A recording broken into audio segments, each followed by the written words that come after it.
In 1930, Thornton Prince, a married ladies' man, was caught having an affair. His wife made him chicken for dinner that evening. She put extra spices and cayenne pepper in it to get revenge. However, it backfired when Thornton actually loved the spicy chicken. And thus, Nashville hot chicken was born. Welcome to Nashville, Tennessee.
Good morning, y'all. Welcome to Nashville, Tennessee. Today we are staying at Nashville Shores Lakeside RV Resort.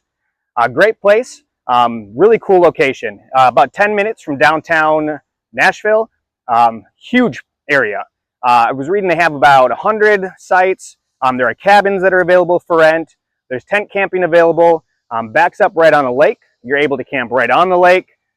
So many amenities around the area. Not all of them are included. We'll go over that. But a very cool area. Can't wait to show you. Let's take a look at the campground. All right, so let's start with our site here. We are in site 62. It is a pull-through site. Pretty standard pull-through. A couple things to note. The pads are extremely narrow. As you can kind of see here, once we put our slide out, it essentially eliminates the whole point of the picnic table area. Our slide out is taking up the majority of that. Can't really use the picnic table. It's up against the camper. And then the other thing to note is the pads. They are not in the best of shape. They're level for the most part. The only issue being, because it is all broken up concrete at this point, a lot of it has kind of sank. There are dips and divots in there. So with the jacks going down, you have to make sure you're in a position where your jacks can go down nice and level. All right, so what we have here are our back-in sites at Nashville Shores. These are not on the lake. They're in the park, but another option in a way that you can stay here with your RV. All right, so another option that you have here in Nashville Shores, probably one of the most sought after, is going to be the back-in on the lake. There are multiple locations where they have these. I would say actually a good chunk of the RV sites that are here at Nashville Shores do back up to the lake. So that is an option. They are usually driver friendly in terms of backing in, but there are some blindside back-ins on the lake. So you might want to make sure that you're looking at a map ahead of time and different sites so you know when and if that's going to be a situation for you. All right, if you look across the water park parking lot, you will see where the majority of the campsites, the RV lots, are located.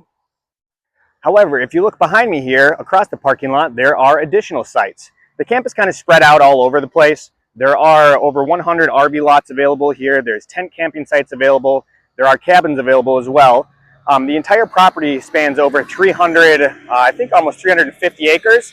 So it is spread out with different things like restaurants, the park, the water park, etc. It's one giant property, kind of all spread out all over the place. So make sure when you're booking, if you want to be by the lake, you're going to book on the other side of the parking lot. If you want to get away from that area, you might want to take a look up here.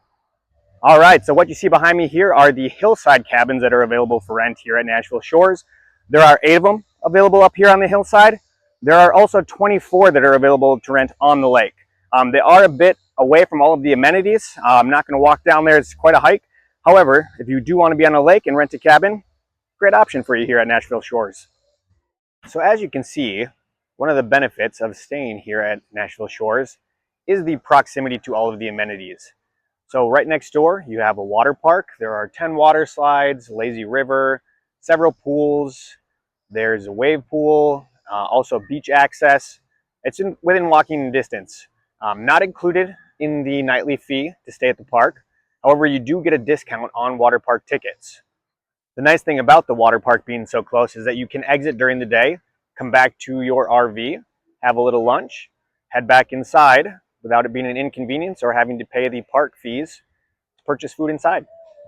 So at the back of the park, they do have a beach that is available only for the campground to use. It is open from dawn to dusk. Haven't seen anybody using it so far in the trip with the water park next door. However, it is an option here. All right, so one of the cool things about here being on the lake is that they make it really accessible for people to take advantage of that. So as you can see behind me here, they do have different boat rentals available. You can get kayaks, canoes, jet skis, you can rent pontoons, get out on the lake, do some fishing. Haven't put a line in the water yet, but we have been told that there's excellent fishing here at Nashville Shores in the lake. All right, pretty standard, but they do have a dog park here available. The one thing I will say about this compared to most, it's extremely large. So there's a lot of room for your dogs to kind of run around and get that energy burned out. All right, one of the first things my kids always ask any place we go is, do they have a playground? Well, yes, they definitely do. Kids have already used it. Another great way for the kids to get out and enjoy the day. All right, behind me is the ropes course and zip lines. There are 10 zip lines, 5 ropes courses. They say there's over 100 obstacles combined with all of that. It is not included in the campground. It's an additional fee. For an adult, I believe it's about $50, and for kids, it's $30. You can sign up online. You can do it in the lobby. Everything's taken care of there, and you'll be good to go. Pretty standard in most parks. They do have a bathhouse. It has showers and toilets available. Also, up by the main check-in lobby, they have another situation that's extremely similar with more bathrooms and more showers. All right, so here we have the camp store. It's going to be where you check in once you do get into the park. There is a gate at the top of the hill that you're going to go through to begin with. They're going to ask you what you're here for. Because the water park and the ropes courses, you are allowed to come in if you're not staying at the RV park and use. So you just tell them that you're staying at the RV park. You come and park your RV, head on inside to check in. There's general things in there like groceries, your basic camp supplies, t-shirts, stuff like that. But really convenient check-in process. Happy with the way that went as well. All right, so we are behind the check-in area at Nashville Shores, and this is a really cool area. They have a lot of outdoor games. They have checkers that you can play. They have Connect 4, and the other cool thing about this area is every so often they will have a live musician out here. So when we got here, we came down at 6 o'clock. There was a man playing a guitar. We got to listen to some music, and right next to that, there is an ice cream shop that also serves beer. So if you want to have a little sweet treat after your IPA, great location right here.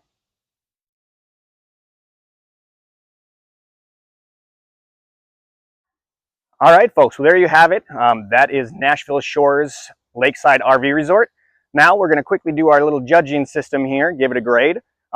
This is our last one without Britt and Veronica. So again, each category of the campground, the amenities, and the family appeal, We're going to have a grand total of 20 points each. So for the campground in general, what do you give this park? Campground, I'm going to give it a 7. Some of the sites could use a little refurbishment with the concrete. Looks like they might be starting to go through them. Some of them look newer, but I was happy that we didn't have any low-hanging trees over our site. The lakefront sites, well, that's not what we're saying, are really nice options, and just being able to walk over to the water park and walk back to let out the dog and eat lunch and so forth was really nice. Agree 100%.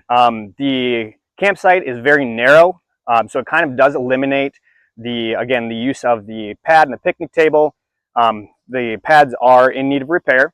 And then just in general, the campground is generally pretty tight. There are several trucks that are parked in front of the camper that are sticking out. So navigating on your way in and out can be a bit tricky with that going on. So with that in mind, I'm going to give it a 6. Great park though, definitely would come back. All right, for amenities, what do you give it for the amenities? The amenities are pretty good, but again, you come here to probably not only visit Nashville, but also to pay extra for the things that are nearby. So again, I'm going to go ahead and give it a 7. Yeah. If we're going with just the park itself, the amenities are somewhat limited. Again, you can use the water park next door. You have to pay for it. The zip line and ropes courses, you have to pay for. So really, when you think about just what the park itself has to offer, there's playground, there's some games areas, stuff like that, but not a whole lot in terms of actual amenities that is for the park specifically. So again, I'm going to give this one a 6 out of 10. All right, last one, family appeal. What do you think about the family appeal? So activities for the kids, activities for the adults as a whole. Family appeal, I'm going to give it a 9. Again, we've got access to the water park and the zip line and so forth. The area over here where they've got the live music, there's games for the kids to play and drinks being served for the grown-ups. It's also got a shuttle service that'll take you both to the Opry or to Broadway, which is nice, especially if you're going to try to do those things with kids. You do have to reserve those. It said 24 hours in advance.